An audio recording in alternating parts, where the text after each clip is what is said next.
Okay, I'm going to go over how to submit a listing to the office. We're going to log into SkySlope Forms. Once we're logged in, we're going to click on Apps and we're going to go to SkySlope. This is going to bring us to the agent.skyslope.com page. I'm going to scroll down to this section right here where it says Create New. I'm going to select Listing. It's going to bring us to Sky, who's going to help us enter the listing into SkySlope Suite. We have two options here: address lookup, which you're going to have to use if you created the listing in web forms, and forms, which you use if the listing was written in SkySlope Forms. So for this example, I'm going to choose the Forms and 100 Anywhere Street, which is my example transaction. I'm going to enter this transaction into SkySlope Suite, and the first one I get asked is, what type of listing is this? So you're just basically selecting between lease, sale, or double-ended deal. In this case, it was a listing sale, meaning it was for sale. I'm going to click on Next. How much was it listed for? I'm going to say $999. Here, enter what you had the property listed for. So don't copy what I'm doing here. The next section is commissions. So since we're Ontario agents, the first thing we're going to have to click is flat commission. What you want to enter here is what you agreed to the seller, what you agreed with the seller for listing the property. Just click on Next once you've entered that information.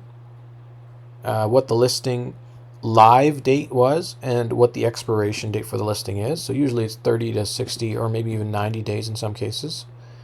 Since this listing was created in SkySlope Forms, some information like your client's name, the seller's name in this case, is automatically populated. Okay, I'm going to click on Next question. It looks it looks good to me. This is a review section. If something doesn't look right, you can always go back and change it, but I'm going to create my listing. What this does now is it brings me to the checklist page where I can go ahead and upload anything that is a required document for my listing. Those are all in red.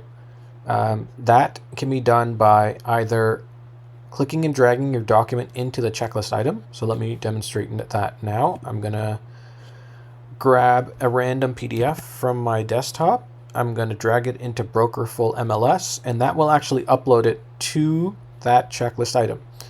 We can also attach transaction documents where the signing has been completed through DigiSign by clicking Attach. So any completed signings that are part of the SkySlope Forms transaction are going to be imported. They're going to be in the Documents section. I don't have any here because I was using my example transaction, but yours will actually import all those completed signings. So you have two options. You can either come into this Documents menu, use the checkbox and assign, and then you can assign them to a checklist item, which is fairly simple and very easy to do. Through the checklist section, you can also go attach and upload documents if that's another option. Let's say if it was something that you had on your desktop. Okay, so this is how to submit a listing to the office which was written in SkySlope.